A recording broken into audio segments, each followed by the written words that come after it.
அதான் அந்த நாமத்தை ஒரு மனிதன் உச்சரிக்க அந்த நாமத்தை நம்ப அந்த நாமத்தின் மேல் ஒரு மனிதன் பற்றுதலாக இருக்க அந்த நாமத்துக்காக எதையும் செய்ய ஒரு மனிதன் துணிவு கொண்டிருக்கும் பொழுது எத்தனை பேர் எழும்பியிருந்தாலும் ஒன்றும் செய்ய முடியாது. அப்படி தான் வேதத்திலையும் இருக்குது. இன்றைக்கு வரைக்கும் அப்படி தான் இருக்குது. எழுதினதே அது மாறாது. எழுதினதே மாறாது.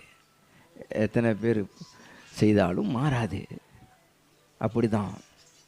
ஏன்னா தேவன் நன்மை செய்கிறவர், அற்புதமாக செய்வார். பாருங்கள், கர்த்தர் அற்புதமாக செய்வார்.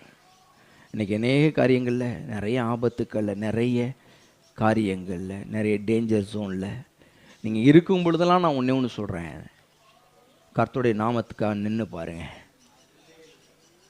கர்த்தருடைய நாமத்துக்காக நின்று பாருங்கள், சூப்பராக மாறிடும் வாழ்க்கை.